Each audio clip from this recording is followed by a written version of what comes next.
¿Qué tal, amigos? Espero que se encuentren ustedes muy bien. Eh, este video trata sobre, tiene relación con el pasado en donde hay como quien dice primero entre líneas y después pues, de una manera ya un poco más formal, dejan ver los Estados Unidos que quieren un arreglo de paz. Primero, para las personas que no vieron el video del día de ayer.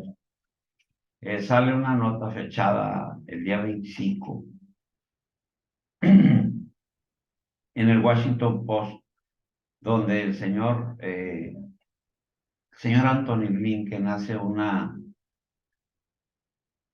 hace una entrevista al señor David Ignatius del Washington Post, en donde ahí se explaya el señor Blinken y dice de manera franca que pudieran aceptar las demandas del gobierno ruso, es decir, la separación de los territorios del Donbass y los territorios más al sur que formalmente Rusia ya anexionó.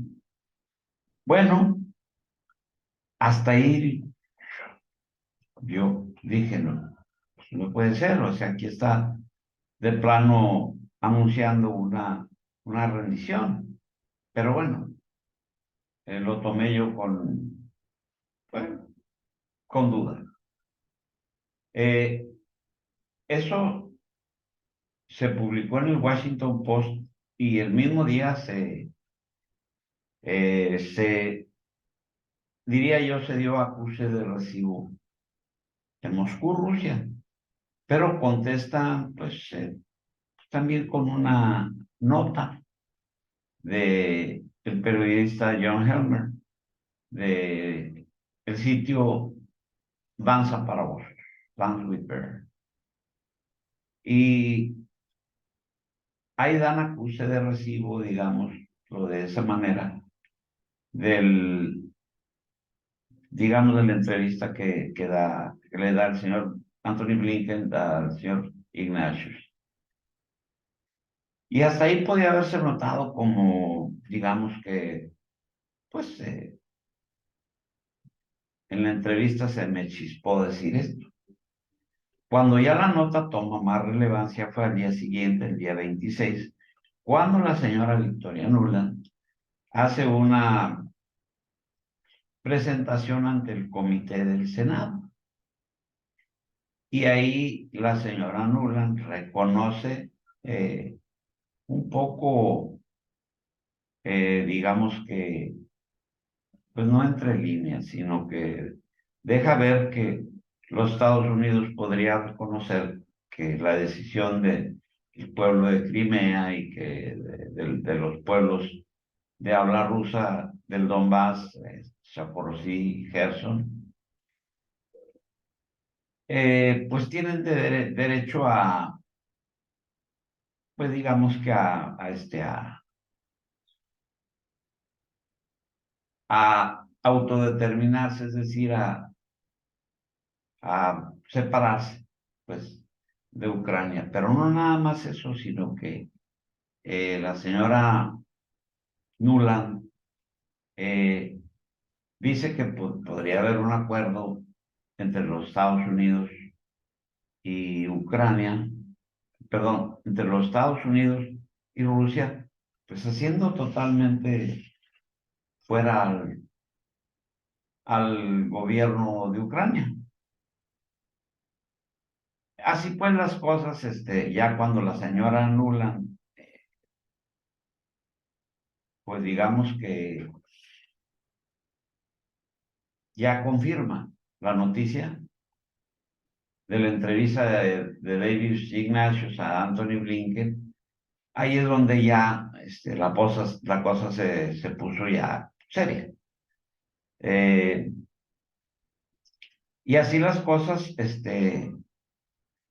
a través de una digamos, de la misma forma que,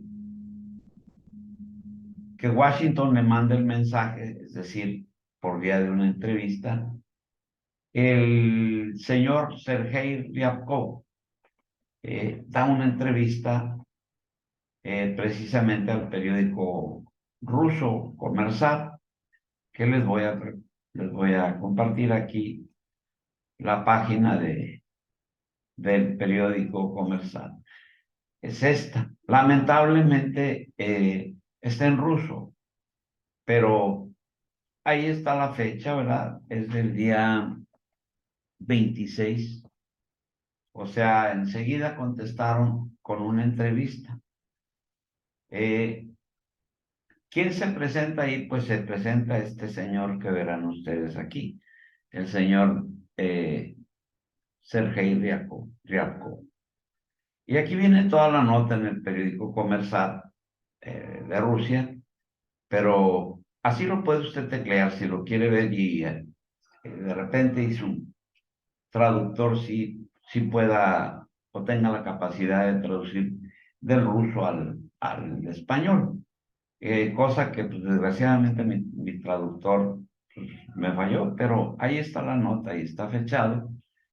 Y si usted tiene la curiosidad de ver, buscar el link, pues puede ser que haya la traducción. Yo la conseguí la traducción por otro medio y y pues voy a dar la interpretación mía, la narrativa mía de la traducción.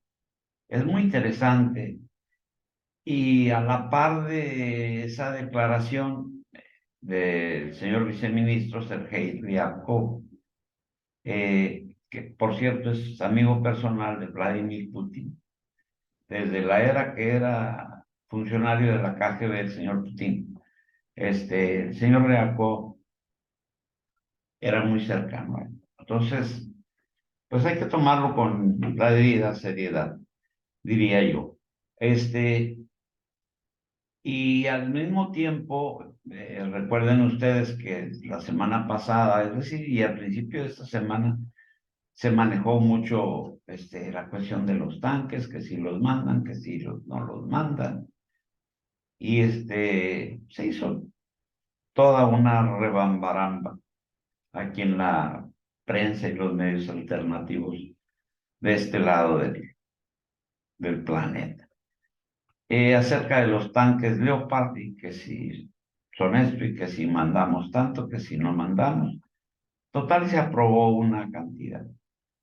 Paralelo a que este señor Ryabkov da esa declaración, aparecen tres notas en la agencia oficial informativa TASS, la agencia informativa oficial del gobierno ruso, que aquí le voy a compartir los encabezados de las tres notas, ¿verdad? Que eso sí se pudieron traducir al español. Son tres notas y yo no creo en pues digamos que en las casualidades en geopolítica. Y está fechada exactamente el día 26, o sea, el señor Ryabkov hace su declaración, ¿verdad? Y ahorita les voy a leer más o menos lo que dijo, pero hace su declaración. Y al mismo tiempo salen tres artículos en la agencia oficial TASS, que ahí le estoy señalando. Así se escribe, TASS. Sin más, lo pone en Google y le apachurra el botón y ya puede ver estos tres artículos. El primero que es los tanques Abraham, son vulnerables incluso a las armas de la era soviética. Y aquí dan un relato, ¿verdad?, en cuanto a las partes débiles de los tanques Abrams tan cacareados. No le leo yo desde luego, estos tres artículos porque son muy largos y tienen muchas especificaciones ahí técnicas eh, del armamento y sería larguísimo el presente video. Nomás les quiero hacer mención que precisamente en ese día, el 26 y el 27 al parecer, eh, salen tres artículos, no en cualquier periódico, en la agencia informativa, TAS, que usted los puede corroborar. Ese es el primero, este es el segundo. Ahí habla sobre la vulnerabilidad de los tanques Abrams y los Leopard. Aquí está el otro. Dice, expertos militares destacan puntos débiles en tanques Leopard con destino a Ucrania. Y es también un artículo bastante largo con las especificaciones y los puntos débiles de los tanques Leopard. También ha aparecido el día 26 en Moscú por la agencia informativa TASS. Y el tercer artículo apareció también en la agencia TASS el mismo día, el 26 de enero del 2023. Y es acerca de las especificaciones técnicas de los tanques Abrams y los Leopard. Dice, titulado Dimensiones de tanques M1 Abrams y Leopard. Y habla, este es más largo, el más largo de los artículos, y habla precisamente en todos los puntos débiles. Entonces, a mí no me parece que sea esto, digamos que casualidad. Ya voy a quitar esta, digamos que esta página aparece también el 26 de enero, los tres artículos. Y se puede interpretar de esta manera. Moscú, Rusia, la agencia informativa, le manda un recado, un mensaje a la parte occidental y les dice, hey, tus tanques, los que vas a mandar a Ucrania, conocemos sus puntos débiles y se destruyeron tantos en Irak, porque ahí participaron esos. Los Leopard, los Abrams y, por supuesto, los tanques T-72, todavía de la era soviética. Por eso uno de los artículos hace, digamos que mención de que son bastante vulnerables a las armas de la era soviética. Así pues, eh, un tanque Abrams o un tanque Leopard tiene sus puntos débiles y hasta con armas del tipo soviéticos, RPG-7, es decir, lanzacohetes, RPG-7 de fabricación todavía soviética, fueron destruidos un montón de tanques. Y pues les voy a leer la interpretación digamos que del señor Ryabkov, es decir, a juicio mío una contestación, pero a través de una entrevista. Es decir, después de tantos y tantos artículos y periodicazos y etc., acerca de los tanques Abrams y los Leopard, eh, Rusia les contesta por medio de tres artículos publicados, como les digo, no en cualquier periódico, en la agencia informativa TASS. Y usted lo puede corroborar. Y, y en cuanto a lo que declara la señora Nuland y lo que declara el señor Anthony Blinken, más bien lo que declara la señora Nuland en el comité del Senado y la entrevista que da Anthony Blinken al periódico Washington Post, en donde abre la posibilidad de que haya un arreglo de paz. Por eso el anterior video yo lo titulé Blinken se rinde. Y ahí explico por qué, pero este está relacionado. Y así pues, en medio del alboroto por la decisión de Estados Unidos y sus aliados europeos de suministrar tanques de batalla Abrams y Leopard a Ucrania, el viceministro de Relaciones Exteriores de Rusia, Sergei Ryabkov, envió un mensaje a Washington el jueves en donde dijo que el control de armas no puede existir aislado de lo militar y lo político y en realidades geoestratégicas, es decir, marcando fronteras. Y por tanto, un entendimiento sobre los parámetros y principios de coexistencia minimizarían el potencial del conflicto entre Rusia y Occidente.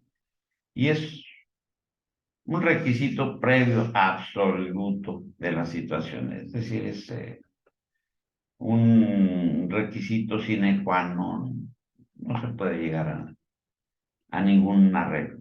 Ryabkov dijo que Moscú no rechaza discutir el control de armas con Washington, pero Estados Unidos complica un diálogo constructivo con una cobertura significativa, salpicada de advertencias, y que te voy a poner sanciones y que te voy a mandar este armamento. Propuso que la agresión en serie de los Estados Unidos, que apostó por infligir una derrota estratégica a Rusia, ya saben, sanciones económicas y demás, en la guerra híbrida total iniciada contra nosotros, y ha hecho negociaciones constructivas y muy fructíferas, es decir, ya se llevó la venta de gas y petróleo para los Estados Unidos, ya Rusia está en un mínimo ya. Entonces, a esos, precisamente a esos negocios constructivos y fructíferos. Como de costumbre, en el control de armas con Washington casi imposible en principio, por supuesto. Eso no significa que rechacemos el control de armas en sí, pero esta zona no puede existir separada de la realidad política, militar y geoestratégica. Háblese Ucrania. Ryabkov dijo que es necesario lograr un entendimiento con Occidente, le hace por Occidente Washington, ¿verdad? Para tomar decisiones, una decisión viable en estas áreas. Ryabkov es la persona de contacto con Rusia para la relación de los Estados Unidos, y su entrevista en el periódico Komersant, que ya les compartí en la página, en ruso, desgraciadamente, coincidió con la llegada de la nueva embajadora eh, estadounidense, Lynn Tracy.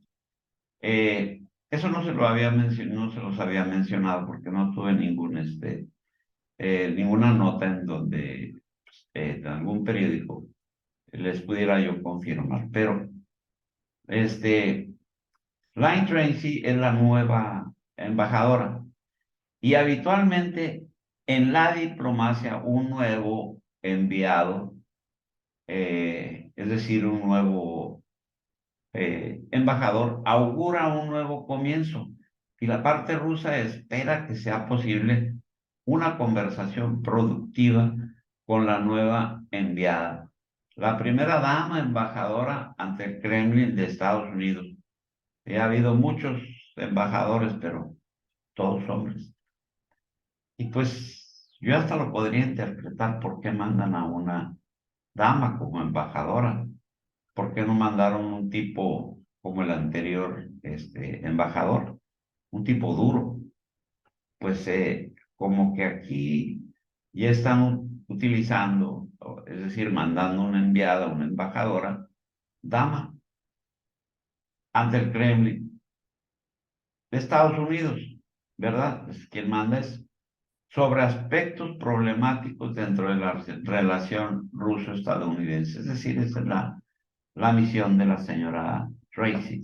Por otro lado, la embajadora Tracy inicia su gira poco después del anuncio de las potencias occidentales lideradas por Estados Unidos de que enviaría tanques para equipar a las fuerzas armadas de Ucrania, en lo que significa una grave escalada de las tensiones entre Rusia y Estados Unidos, por supuesto. En la narrativa de los medios occidentales, los 31 Abrams, los tanques Leopard, un total de aproximadamente 100 o más, van a cambiar las reglas del juego en el conflicto de Ucrania, pero Moscú evalúa el movimiento occidental como una maniobra política más astuta, necesaria por los recientes reveses, los recientes garrotazos que les ha dado el ejército eh, ruso y los reveses militares que sufrió Kiev, o sea, Ucrania, y los recientes temores de una derrota aplastante si Rusia lanza una gran ofensiva en estos meses. Yo diría que pues ya están hablando tarde, porque la ofensiva por los mapas, pues parece ya haber iniciado. Obviamente Moscú ha tomado nota de que los tanques tardarán varios meses en llegar a Ucrania y en ser desplegados, y serán necesarios varios meses de entrenamiento intensivo para que el personal ucraniano esté listo para manejar los tanques. Eh, Así pues se puede interpretar como voy a mandar ya un armamento del tipo ofensivo y por el otro lado le ofrece la manzana, es decir, dialoguemos y declara Anthony Blinken, declara la señora Victoria Nuland, de nefastos recuerdos, y llega por último la señora, o casi al mismo tiempo la señora Tracy. Eh, Mientras por un lado hablan de más guerra, envío de tanques, por el otro lado están poniendo la manzana o la trampa para que el personal ucraniano esté listo para manejar los tanques. Y ya les menciono, la agencia de noticias TASS reprodujo esos tres eh, artículos que ya les compartí, que si les interesa, ya les digo cómo los puede eh, eh, abrir, ¿verdad? Hecho por expertos militares rusos, en el sentido de que Moscú tiene la capacidad de quemar esos tanques occidentales, pero el Kremlin se ha abstenido de hacer amenazas. No te amenazo, pero te mando unos 3 artículos para que veas que conocemos los puntos débiles del armamento. En términos militares, por supuesto, 100 o 130 tanques apenas marcan ninguna diferencia en el equilibrio militar en Ucrania, que está a favor de Rusia. Lo más probable es que las recientes derrotas del ejército ucraniano se conviertan en una bola de nieve, una vez que Moscú lance su esperada gran ofensiva y dé un golpe de gracia al ejército ucraniano. La reciente visita a Kiev de los altos funcionarios del Consejo de Seguridad Nacional de la Casa Blanca y el Departamento de Estado de los Estados Unidos, seguidas de una misión secreta del señor William Burns, el mandamás, el jefe de la CIA, puso de relieve la criticidad de la situación. Mientras tanto, la lucha de poder es de larga data entre las agencias de seguridad ucranianas y la inteligencia Eh, y ha estallado, pues narré en videos anteriores, pero les comparto a las personas que no hayan visto todos los videos, de que ya pues hay una lucha abierta, ha estallado abiertamente en las últimas semanas, provocando una purga de altos funcionarios que están estrechamente asociados con Zelensky. Pues se le muere en un accidente de helicóptero eh, uno de sus más importantes, y digo eso de que se le muere, por Dios, eh, y otros cuatro eh, altos funcionarios. Es decir, hay una purga en el grupo de gobierno de Zelensky. Pero Moscú ya no confía en las promesas de los Estados Unidos, dada la larga historia desde la promesa del ex secretario de Estado Jim Baker al recientemente fallecido Mikhail Gorbachev, que le hizo en 1989 de no expandir hacia el este la OTAN, ni un centímetro, y de traiciones occidentales y promesas incumplidas, pues ya no quieren más engaños. El influyente jefe del Consejo de Seguridad rusa, Nikolai Petrushev, repitió ayer que incluso si cesan los combates activos en Ucrania, Moscú no cree que vaya a haber una tregua en la guerra de poder de Estados Unidos contra Rusia. Para citar al señor Petrushev, que dijo: el progreso en la operación militar especial en Ucrania indica que los Estados Unidos y la OTAN tienen la intención de seguir adelante con los esfuerzos para prolongar este conflicto, y que ya se han convertido en participantes de él. Petrushev subrayó incluso que con el final de la fase candente del conflicto en Ucrania, el mundo anglosajón no detendrá la guerra de poder contra Rusia y sus aliados. Y el mismo señor Petrushev dijo: los eventos de hoy en Ucrania son el resultado de años de preparación por parte de los Estados Unidos para una guerra híbrida y contra Rusia, y en un intento de prevenir el surgimiento de un nuevo mundo multipolar. Petrushev es uno de los colaboradores más cercanos de Putin. Es muy cercano y también compañero del señor Ryabkov, colaborador con Putin en la asociación que se remonta desde la carrera en la que tenían los tres en la KGB soviética. Claramente, justo cuando su estrategia de aplastar a las fuerzas ucranianas está teniendo éxito, ¿por qué debería Moscú vacilar en sus pasos? Es decir, ¿por qué buscar un tratado de paz si voy ganando? Aquí es donde la entrevista del señor Ryabkov ayer en el periódico Comercial se convierte en una señal útil. Ryabkov en efecto indica que la puerta aún está abierta para las negociaciones con Estados Unidos. Curiosamente señala que la decisión más exitosa en el campo de control de armas coincidieron o estuvieron asociadas con periodos de distensión. Fue cuando se han dado las pláticas más constructivas en cuanto al control de armamento, sobre todo nuclear. Pero bueno, es otro tema. O proyectos políticos específicos, y se caracterizaron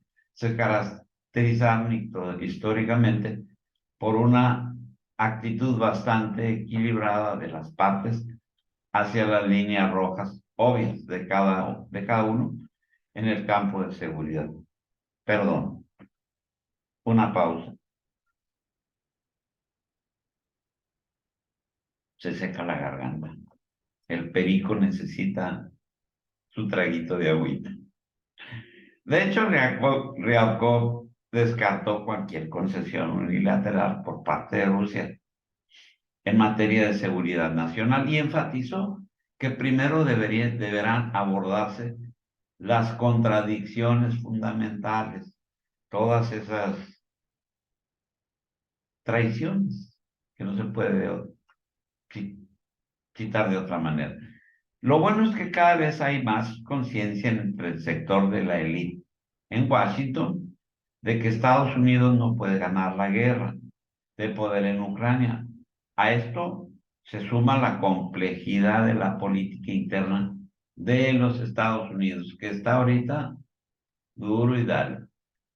La última de la cual es el tema de los documentos clasificados, que ya les platiqué yo en otros videos, encontrados en la casa de Joe Biden y en un automóvil muy bonito, un Corvette hermoso.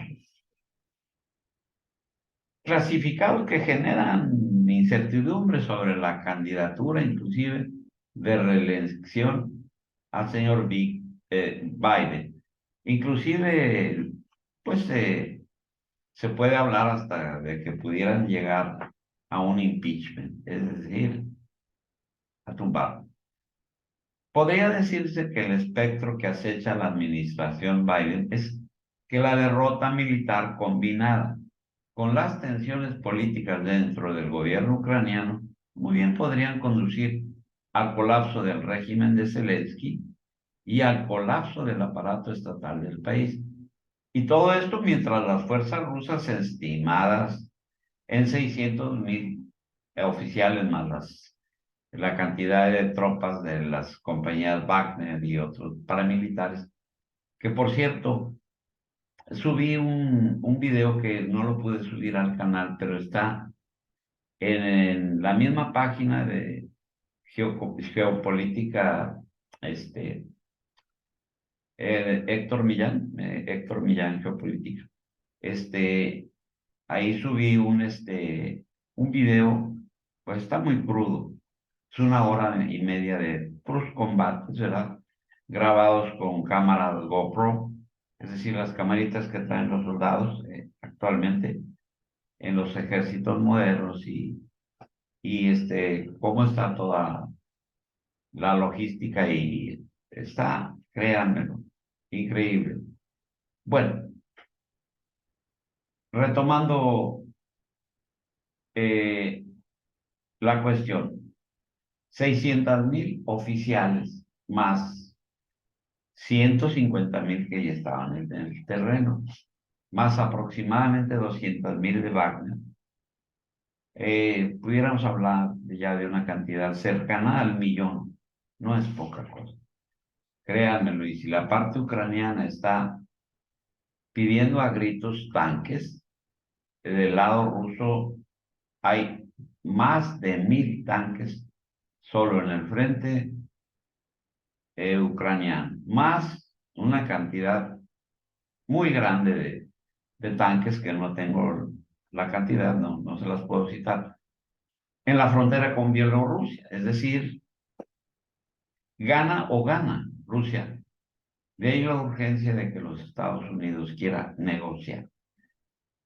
Posiblemente la principal prioridad de la administración Biden en este momento sería o será evitar que Moscú lance su gran ofensiva para obtener un respiro para renovar al maltrecho ejército ucraniano, equiparlo con armamento avanzado y restaurar un mínimo de equilibrio militar para que eh, la lucha pueda reanudarse después de una pausa. Es decir, vamos a platicar para volverme a armar, volver a armar y después veremos. Pero justo cuando su estrategia de aplastar a las fuerzas ucranianas está teniendo éxito, ¿por qué debería Moscú vacilar en su camino? De hecho, el portavoz del Kremlin, Dmitry Peskov, dijo hoy que las tensiones realmente están aumentando tras la decisión de Washington con respecto a los tanques. Y la discusión en curso de las capitales occidentales sobre el suministro de aviones de combate F-16 en Ucrania. O sea, hay muchas contradicciones. Por un lado, hablan, pero no de manera oficial, sino mandando entrevistas y periodicazos y una declaración de la señora Nuland eh, al comité del Senado, mientras por un lado lanzan el hueso, por el otro lado van a preparar el garrote, a juicio mío. Resulta bastante contradictorio, pero bueno, ya veremos cómo se desarrollan pues los acontecimientos y pues ya veremos. Y amigos, es todo por el video del día de hoy. Espero les haya gustado.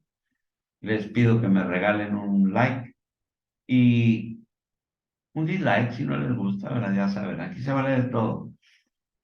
Lo mismo que los invito a que se suscriban al canal para que la campanita les avise que hay nuevo video. Y sin más, pues les doy las gracias.